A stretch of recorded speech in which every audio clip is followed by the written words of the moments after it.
Ladies and gentlemen, good day, and welcome to the Prestige Estate Q2 FY'26 earnings conference call hosted by Axis Capital.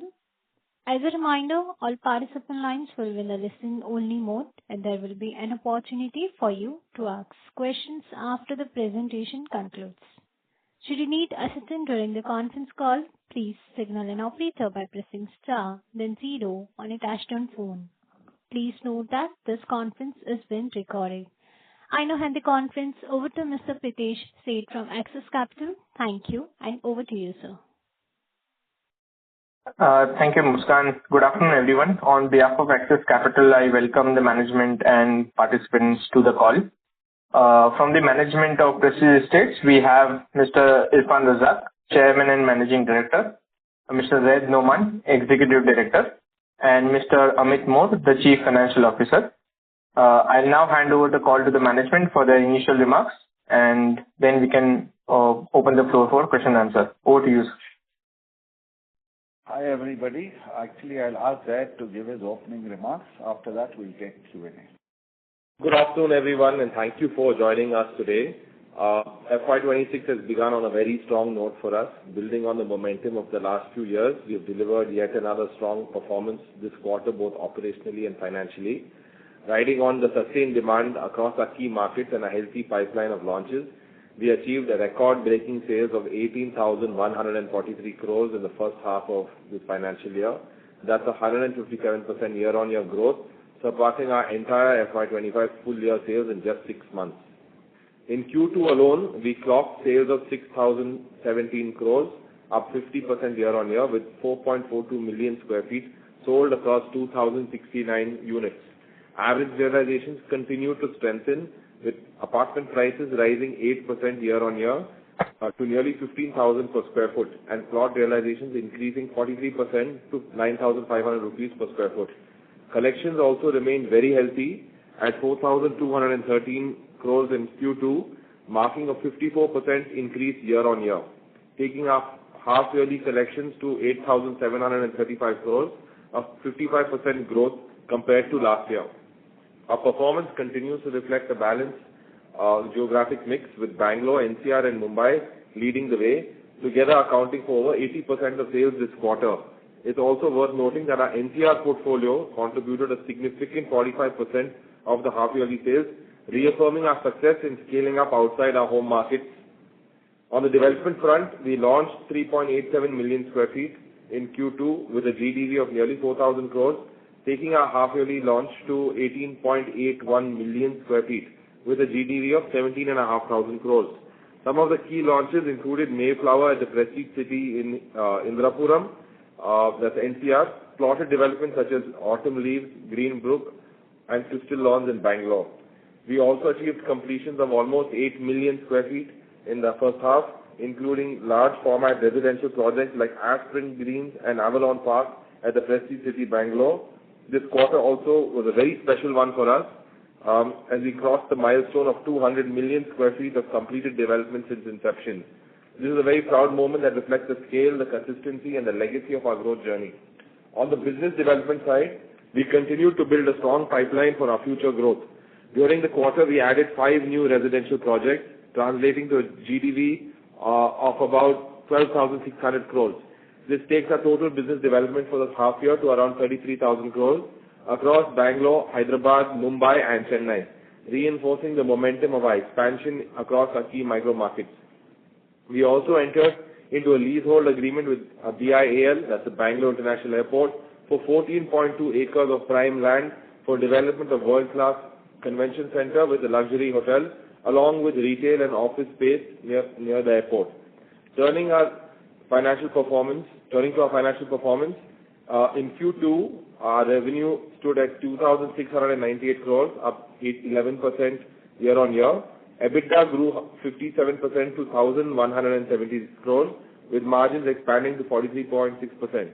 PAT nearly doubled, growing 95% year-on-year to 458 crores, with margins at around 17%. For the first half of the year, revenue was 5,166 crores, up 16%, and EBITDA rose 31% to 2,231 crores. PAT for the first half came in at 769 crores, up 42% year-on-year. Across our annuity portfolio, performance was steady. In offices, we saw gross leasing at 2.3 million square feet during Q2 with portfolio occupancy at 93%. FY'26 exit rentals projected at 820 crores. In retail, our malls recorded a 10% increase in GPO, touching 623 crores, with footfalls of 4.8 million during the quarter and occupancy at a high 99%. Exit rentals for FY'26 are expected at around 275 crores. Overall, it's been a period of strong growth, geographic diversification and operational discipline. We continue to focus on executing well across our existing projects while preparing to launch a robust pipeline in the coming quarters. With this, I open the floor to your questions and suggestions. Thank you very much. We will now begin the question and answer session. Anyone who wishes to ask a question may press star and 1 on the touchtone telephone. If you wish to remove yourself from question queue, you may press star and 2. Participants are requested to use handsets while asking a question. Ladies and gentlemen, we wait for a moment while the question queue assembles.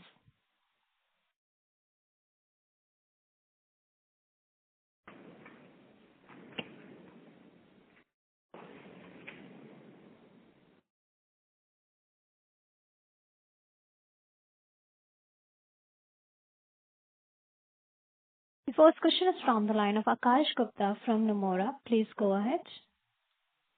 Hi, am I audible? Yes. Yeah, perfect. Hi, sir. Thank you for taking my question. Congrats on excellent performance. My first question is that is there any update on the Prestige Hospitality IPO? What's the status there? It's work in progress, Akash. We are working with the bankers and we are trying to see that the book is fully done and hopefully it should happen soon. Okay. And my second question is on your pre-sales guidance. We have already achieved 70% of our guidance in the first half. And if I understand, your sustainable sales are already running at 30 to 35 billion per quarter. So just on sustainable sales, we'll achieve the guidance for this year. So is there any upside risk to the guidance? Like, how are you thinking about FY'26 pre-sales? Yeah, I mean, we'll take it as it comes. You only answered it that my sustainable sales will give me another 6,500 crores for the next 2 quarters. So you've done the math. And then if you have some few launches which we are planning, it will obviously pick up the whole thing. Let's see how it goes. I don't want to either decrease or increase my guidance which I've given you earlier. Okay. And so, we have GDV of new launches in our PPT that we have disclosed that it's roughly at 273 billion. Like, how much of these launches are we planning in the second half? Are we planning this entire launch pipeline in the second half, or we are planning some percentage of this, or like what are key launches in the third quarter or fourth quarter? Yeah, now this is a function of getting the approvals and getting the RERA. I believe that 4 projects can get launched this quarter itself, which is the Marigold Phase 2. And then we've got Prestige City Fernvale as well as the Eaton Park, both in Prestige City Sarjapur. And then we have got in Raintree Park the Evergreen component. So it will be Evergreen at Prestige Raintree Park. That's also fairly large GDV. So these 3 residential high-rise, and Marigold, of course, is a plotted development. I think this 3 plus 1, 4 should be able to get launched in this quarter itself. There could be a slip in case there's any delay in approval. But all things are pointing out that we should be able to pull this off. And then we do have in Hyderabad, we have the Golden Grove in Telapur, which is a fairly large development, which is about 9 million square feet. But then that's a function of approval. If it doesn't happen this quarter, it will certainly happen the following. And then we have also the Banjara Hills property. Finally, I think we'll get the approval chalan in a couple of days. And if I'm able to get RERA, maybe we can launch that itself. That is called Prestige Rock Cliff. But we won't launch that till we spruce up that whole place and get our thing. It's all work in progress. Got it, sir. And my final question, sir, is on the BKC and Mahalakshmi assets. Any update on the leasing demand, or how is it panning out? The leasing demand is actually very encouraging. In BKC, we have pre-leased over 1.6 million square feet. And so also in Mahalakshmi, there's quite a good demand. Now I have asked my team to go slow and not to commit anymore because let the asset get ready. Otherwise, it will be a whole lot of pressure. Of course, we like the pressure. I think BKC should be ready for customers the occupiers to start fit out in the calendar year 27.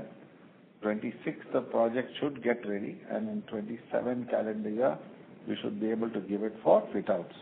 And similarly for the Mahalakshmi, we should be able to get the project up and running in the calendar year in 28 or 29 beginning, because that's a high rise, whereas BKC is not high rise, it's only 19 floors. And we're out of the ground fully, and I think work is going at a brisk pace. Got it, sir. That's all the question I have. Thank you so much for your time. You're welcome. Thank you. The next question is from the line of Saurabh from JM Financial. Please go ahead. Yep. Hi, I'm audible? Very audible. Yep. Thanks for the opportunity and congrats on the very good set of numbers. I just wanted to check a couple of things. Firstly, on the lease agreement that you have done with the Bangalore Authority, if you can share more details in terms of specifications for the development potential there, that would be helpful. And secondly, the Bangalore, the leasehold agreement with Bangalore that we have done within the quarter. Okay. No. Mixed development. Saurabh, you have any other question? You finish, then I'll answer. Yeah. Secondly, on the Hyderabad auction line, while you have outlined the residential portion in that project, how should one think about the development potential for retail and office? Yeah. Now, the first on Bile, that's going to be a mixed use.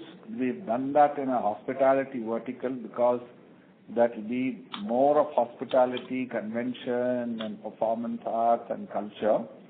So it's going to have a St. Regis Hotel. It's going to have a Marriott Marquis and a big, huge convention center, as well as support retail in terms of food and beverage and a bit of luxury retail.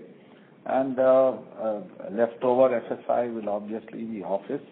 So that's how the overall master planning is in progress. We've got a foreign architect called SOM that is doing the design.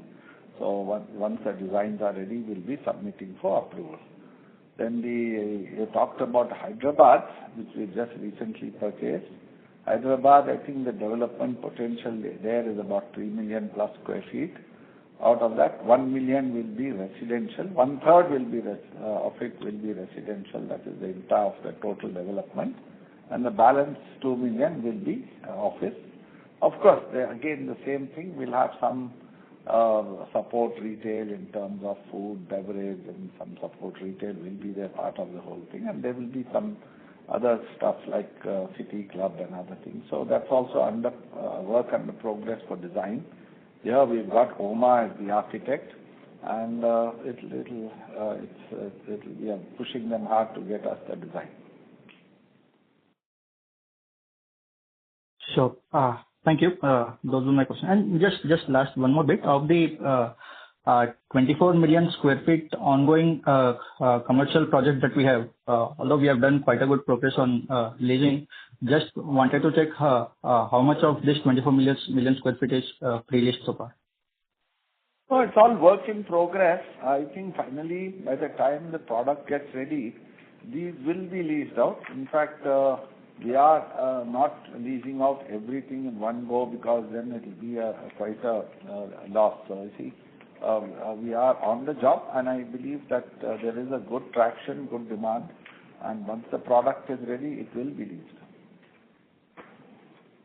Sure, sir. Thank you. Those are my questions. Thank you. Thank you. The next question is from the line of Parvez Qazi from Nuvama Group. Please go ahead. Hi. Congratulations for a great set of numbers. Couple of questions from my side. First, you mentioned about the 4 project launches that we expect to happen in Q3. Would be great to hear your views on some of the project launches that we're targeting for Q4, and also what is the status of approvals on those parts. So, Parvez, I just mentioned that we are going to launch the Prestige Raintree Park Evergreen component and Prestige Fernvale as well as Eaton Park, both in the Prestige City and Prestige Marigold plotted development. All of these will happen in this quarter. And the following quarter will be the Golden Grove, and we'll also have the Rock Cliff in Hyderabad. So this is a work in progress. This is how it will pan up. If 1 or 2 other approvals do come, we'll also put that in. Sure. Secondly, our business development has been very strong in H1. I think we have already added projects with a GDV of about 33,000 odd crore. So what kind of and what's our philosophy in terms of quantum of BD that we want to target? Is there a fixed number that we want to achieve for FY'26, 27? Just want to get your views on that. See, we want to definitely build up a robust pipeline. At the same time, we are not going to town picking up something which doesn't make business sense. It has to be viable. It has to appeal to the market, as well as it should also protect the bottom line of the company. You've seen our bottom line now of late. So we are very conscious that, while we are doing what we are doing, it should also benefit the company. We are not only looking at cash flows or top line, we are looking at the bottom line too. And I think to that extent, whatever BD that is done, we shall protect not only our landowners or joint developers' interest, but we will also protect the company's interest. And yes, whenever a good opportunity does come, we will always explore it. And lastly, your views on Jijamata project and what's the status there, and when can we see maybe some first launch there? Yeah, that's nice. Actually, Jijamata is work in progress. See, now all these days we were saying work in progress to clean up the land. Now, fortunately, the land is totally clean. Now, my first focus is to build EWS. We have to build almost 4,041 homes, and those will be the first focus. But however, while that is going on, we have engaged SOM as architects for this. They have come up with several iterations. We've gone through many iterations on the overall business plan, and we have. I think within maximum a month or so, we would have closed out the entire planning. And after that, it's just which process that happens, getting in the plans approved and everything else. I think even there we should be able to go to market in about 3 to 4 quarters. Sure, sir. Thanks and all the best. Thank you. Thank you. The next question is from the line of Puneet Gulati from HSBC. Please go ahead. Yeah, thank you so much, and congratulations on great performance. On the leasing side in Mumbai, can you talk about what kind of rentals are you seeing currently for the area that you've leased? It's all upwards of 400 rupees, Puneet. Okay. Secondly, on the construction side, the spend has gone down a bit on a quarter-to-quarter basis. How should one think about the second half of the spend? No, it's all work in progress. Sometimes you have the graph goes up, sometimes it is this thing stabilized. But I think it's a steady spend that will happen. Just to add that, Puneet, in the first half, especially during the March quarter, most of the contractors, they raise the bills, which gets paid off in the Q1. And the construction after that tapers down. So For the entire year, we are estimating close to 7,500 to 8,000 crores on the residential business side. Understood. That's very helpful. On the price growth side, are you still seeing price growth in the market, or do you see price growth slowing down a bit and the focus will be more to sell volumes than value? No, there is value, of course, but the thing is, the price can't go on infinitely higher.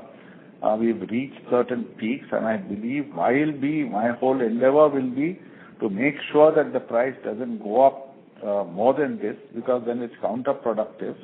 As long as the company's bottom line is properly protected, I wouldn't want the price to go up, because then we are only shooting ourselves in the feet. The thing is, the demand will just drop, and affordability basically drops, and we can't afford that. Understood. That's very helpful. That's all from my side. Thank you so much, and all the best. Thank you. The next question is from the line of Parishit Kanpal from HDFC Securities. Please go ahead. Yeah, sir. Hi. Congratulations on a good quarter and a half year. So my first question, I need some data points. So out of the total 17,500 crores of new launches in first half, so what was the contribution to the pre-sales? Amit? Just hold on. See, the thing is, while Amit gets the numbers, what happens is we are very low on the old inventory. So whatever we've launched only is what has given us the numbers. So it's basically all new launches only that has got us the numbers. Around 11. It was around 11,000. So I mean, it's around 11,000 crores. So sustenance is running on an average is about 3,500-4,000 crores. So I think in funds earlier told that 6,500 crores is what you're looking at in H2 without any major new launches. So is my understanding correct? Like 6,500 crores is what I think Irfanji told earlier in H2. That's where the inventory is. Whether I do a launch or not, that's what can easily get there. So all the launches will be a multiplier, which will be the plus. It all so 10,000. So I think, sir, the launches which you highlighted is, I think GDV I calculated is around 10,000. So if we sell whatever percentage of that, that adds to that guidance of 25,000 crores, which takes you to number of 30,000 crore plus on pre-sales. Is it the right assumption? I'm not giving any guidance on that. Okay. So the question is not that. The main question is that this year we had sales of 8,300 crores coming in from NCR, which is largely our Indirapuram project. So this doesn't seem to be, I mean, we don't have any major land banks for the next year to make up for this big boost we got this year. So how are we thinking on the business development side, especially on NCR, given that Noida has given such phenomenal numbers and we don't have any major land bank beyond under the two projects? So do you think that over the course of next 12 months, we can add up new projects, new land bank there, and maybe supplement this sales which we had seen in this year?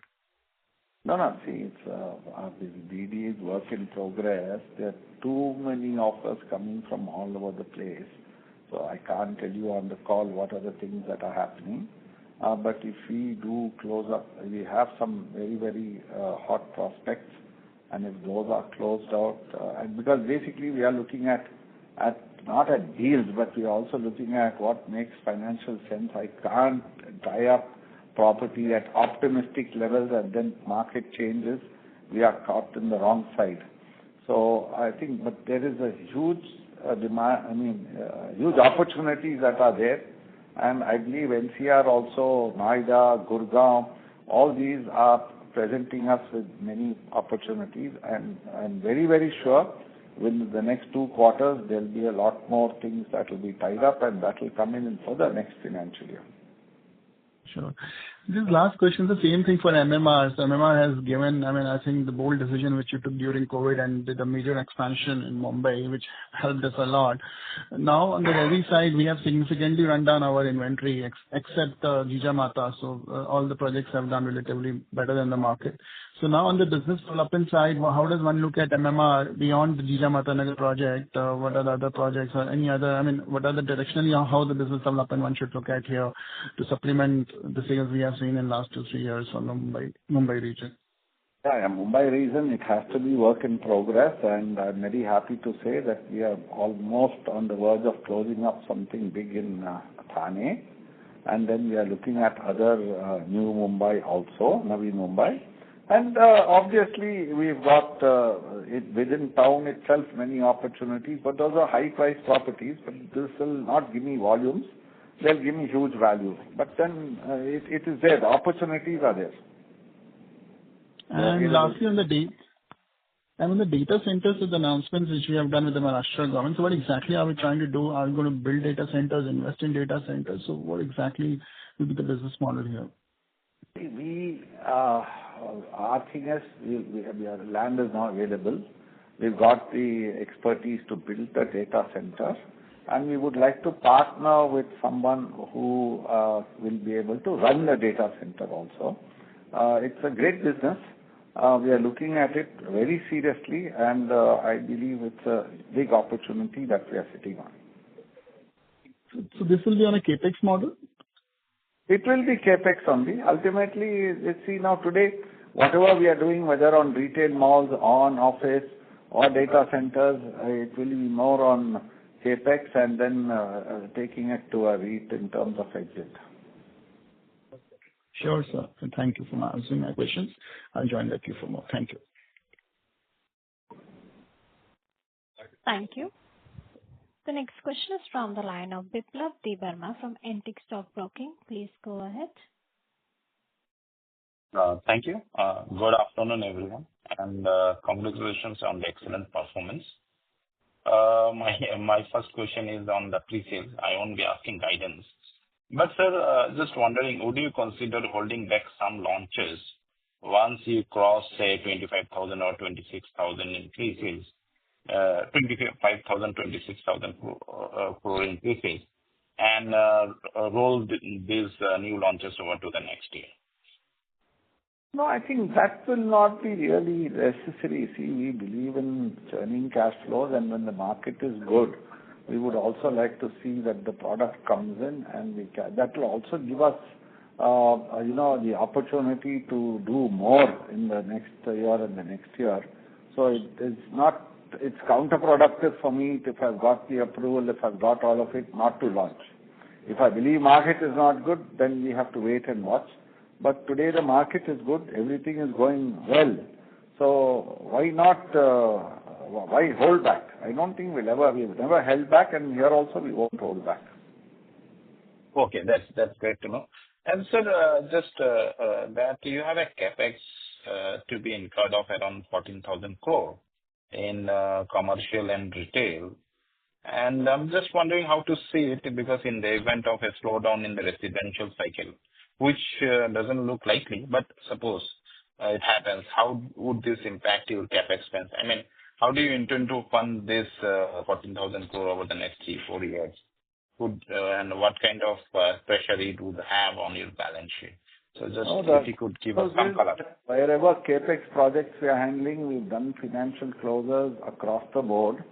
So I don't see any sort of, pressure on us. And our overall thought process is to get these projects ready, lease them out, and finally do a REIT for both retail as for office. So I think it will be churn, like even our hospitality IPO is on the anvil, so that even the hospitality will go off into a separate company, will have its own separate balance sheet. So there's a proper plan for all this, and then finally what will be left over will be the residential component, and that will be churning all the time. And if there is a slowdown in the residential, obviously we'll have to also play it that way. So, in the near term, then where do you see till this REIT happens or till this big projects come for leasing operation? Where do you see, say, next 2-3 years this net debt, because it continues to go up? I know debt equity ratio is a comfortable level, still net debt going up. So where do you see net debt can go up in the next, say, 2 years or so? Amit, you want to answer that? Yeah, currently our net debt is at 0.45, and I think so it will remain within 0.5 levels, because in the next couple of quarters, I think so we'll get our hospitality IPO done. And once that is done, as per the DRHP what we have filed, the debt will be retired. So I would say in the next 2-3 years, the debt levels will be within 0.5 levels. In absolute terms? In maximum terms, once we have not guided anything, but it should be around, once our net debt should be less than 12,000. Okay. Now it's Okay. 7,500. Now it is 7,000 something, 7,300. It should not cost more. But I'm quite positive on this. There's no sort of scare there. Okay, sir. And all the best. I'm sure you will cross 30,000 crore in pre-sales in this. I don't know. Pay for it. Thank you, sir. Thank you. The next question is from the line of Ms. Pritesh Seth from Axis Capital. Please go ahead. Thanks for the opportunity. Just a couple of questions on the residential side. So we already have acquired 33,000 crore of GDV this year, and it's all sitting in the land bank right now. How much time it will take for us to bring that into the upcoming or forthcoming pipeline? And apart from this 250 acre, there is another 750 acre of land sitting in our balance sheet since quite some time. By what time, by when can we start launching these projects? Just trying to get clarity on, our pipeline beyond 57,000 crore, which we have already disclosed as the upcoming pipeline. Yeah. Yeah. So I think I'll break up your question into 3 parts. One aspect is you spoke about the GDV of upcoming launches. Then you spoke about the land bank. When is that going to turn into project? And the other one is the recent GDV of new acquisitions. So I think it's on a case-by-case basis because it's multiple projects. But our whole intent is to convert them into projects as soon as possible. Each of them are in various stages, and we'll bring these quarter on quarter. I think some will shift into upcoming will become ongoing, and the land bank will become upcoming. So I think within a period of 12 to 18 months, you'll see a lot of changes in the land bank, especially. And of course, the upcoming launches that will reduce by quite a lot, because right now, if you see, Mr. Razak has already mentioned, outlined that Evergreen, Eaton Park, Marigold, Fernvale, Rockcliffe, all will get launched. Of course, you have our Goa project, which is Seascapes, which is already highlighted over here. This also should get launched, if not this quarter, the next quarter. Garden Trails in Mumbai has already been launched very recently, which is this current quarter. So these upcoming launches will shrink, and you will have new projects coming in from the land banks and the new acquisitions. So it's a continuous process. Tezapur also, which is highlighted in the GDV of new acquisitions, this also Mr. Razak spoke about. This is a project called Prestige Golden Grove, and this will also be launched in this or the next quarter. So it's all work in progress. Got it. Just to simply put it, I mean, whatever we have acquired at least this year, monetizable within a year or so, or some might take a little longer as well? The target is to do it within 12 months. Within 12 months. Okay. That's helpful. And second on the sorry. As far as we are concerned as a company, we like to turn land which is raw material into projects as quickly as possible. We don't like to sit on it. If I'm sitting on land, there'll be some trouble in that land, or there'll be some litigation on that land which I need to sort out. But if it's clean and clear, the churn becomes almost immediately. So there's no sort of lag from the time we buy a land to bring it to the market. It's only a question of doing the design and then going in for approvals. Got it. And second, on the residential margins, I think I've noticed, like, since last 5-6 quarters, our residential margins are ranging at 25 to 30% on the reported basis. We had earlier guided for around 23 to 25%. Is there upside risk to that, guidance, or is just the timing issue of certain high margin projects getting recognized now, and hence it's looking temporarily higher, and this might not be the trend going ahead? So going ahead also, Pritesh, margins, because earlier the margins were little subdued because we were incurring all the corporate overheads in the P&L, but because of completed contract, the revenues were not flowing in. Now, especially this financial year, the revenues have started flowing in for projects what we have launched in 22. So you will see a margin what we have declared to continue in the future as well. So on a sustainable basis, I would say 28 to 30% you can expect margins on the residential segment. Perfect. That's pretty helpful. That's it from my side, and all the best. Thank you. Thank you. The next question is from the line of Kunal Lakhan from CLSA. Please go ahead. Yeah, hi. Good evening. Thanks for taking my question. Irfan sir, I just wanted to understand, if the impact of, say, these global layoffs or announcements, trickling down on, say, our core markets like Bangalore, and also maybe Hyderabad, both in terms of, say, leasing inquiry for office space or demand for that matter, as well as, on the residential side, footfalls and inquiry. Have you seen any change in the trend in the recent months or recent quarters? In fact, it's on the other side. You see, things are still pretty robust, even including leasing. Now, for instance, our Prestige Skytech in and the financial district, which is a 2.3 million square foot asset. Now that's almost fully leased. We've got about 300 or less than 300,000 square feet left over to lease. So, and even that, there's a line of sight for leasing the balance also. So, I mean, people said there was oversupply, but I think a good asset, good location somehow gets taken up. So we have to wait and watch, but I think as of today, there's nothing for us to really get concerned about or bother about at the moment. On ground, things seem to be quite good. Sure. But would you say that for the industry also, or just for your assets? I think, see, if the industry is doing well, we do well. It's just not that we are only doing well and the industry will not do well. That's not the way it is. Okay, if the industry does well, we do better because we have a slightly cutting edge over the others.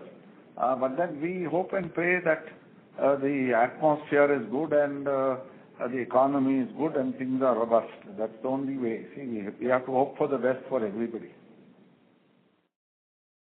Sure. Thanks. And my second question is on, on the unrecognized revenue of, say, 60,000 crores odd. What are the gross margins or EBITDA margins that we expect to clock?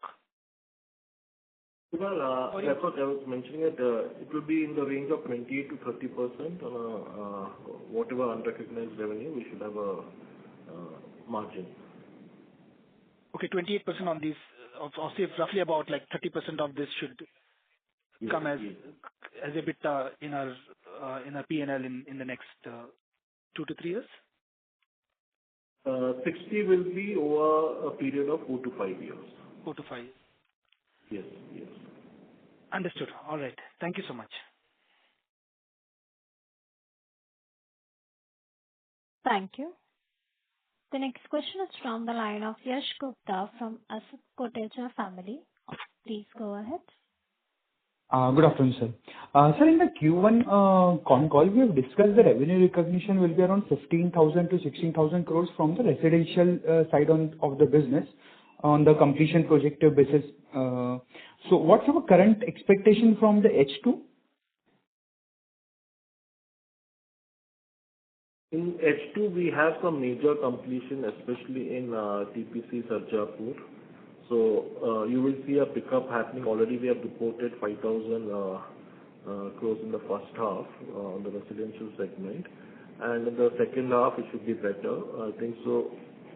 Closer for the entire financial year, it should be around 11 to 12,000, which is what the pre-sales we did in FY'22. So, any particular reason for like from 15,000 to 16,000, or we should look at from the point of view of whatever pre-sales we have done 4 years ago, that will be the revenue recognition?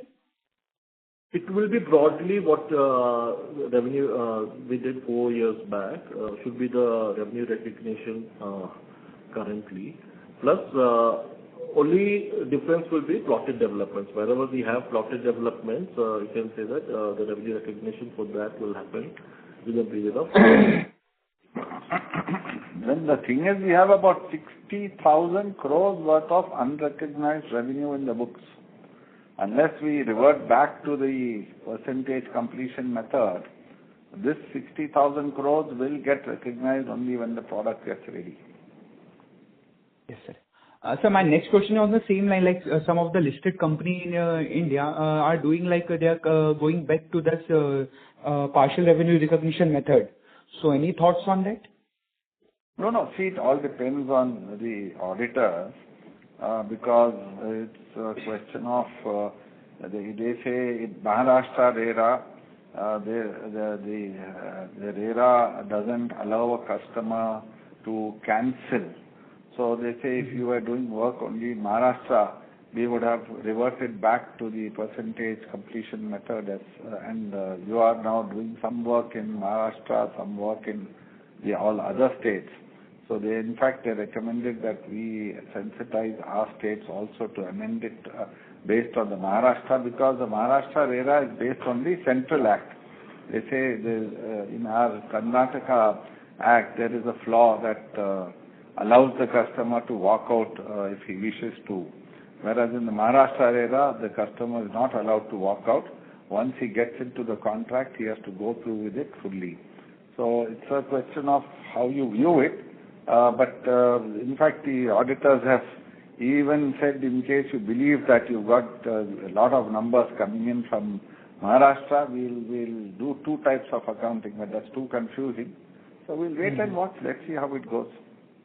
Yes, sir. And sir, how's the demand going? How's the luxury demand going? And a lot of the project what we have added in Q1 and Q2 looks like from the mid segment. So what's your view on the demand side from the mid segment or the luxury? Demand so far for all segments is good.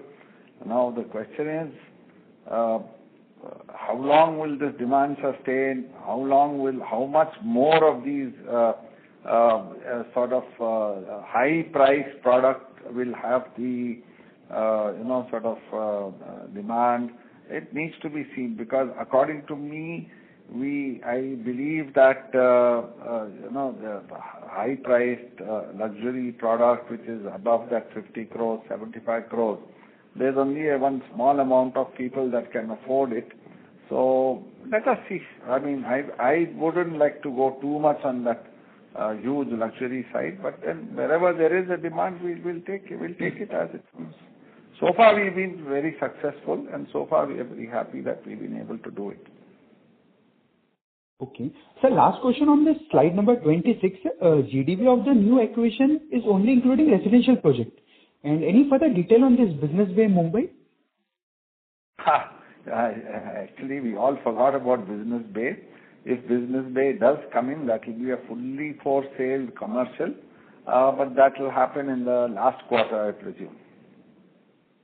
Which project? Can you just throw some light on it? That's in Bandra. That's called the LIG, and that is offices for sale, and that will probably one of the office buildings which the company would like to sell and not keep it for REIT, and that also will give us a fairly decent revenue, but that's kept for the last quarter of the year.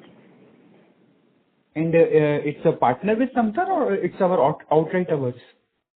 Sir, it's a redevelopment project, sir. It's called LIG housing. I have to do some redevelopment housing. So after we do the redevelopment of the housing, our share, the for sale area, instead of doing residential again and flooding the market, we are doing the offices, galas that you call it, for sale, because it's just next to the high court new high court that's going to get built, where the government has already got the plans, everything done, and I believe there's a huge potential for that.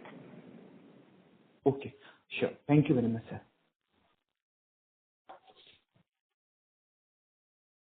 Thank you.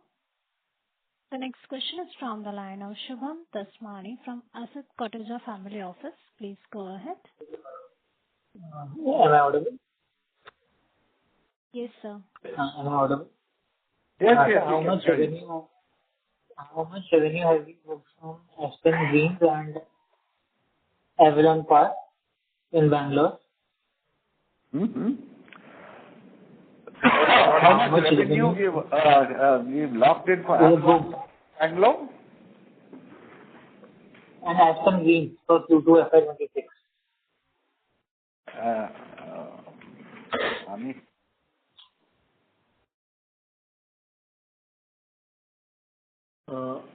We have, for the entire half year, we have recognized revenue close to 1,000 crores for Avalon Park as well as Aspen Green. Okay. As that was the last question for the day, I would now hand the conference over to the management for the closing comments. Over to you, sir. Anyway, thank you everybody for most insightful and most participative interaction. We've got a lot of good questions. I hope we've answered them all.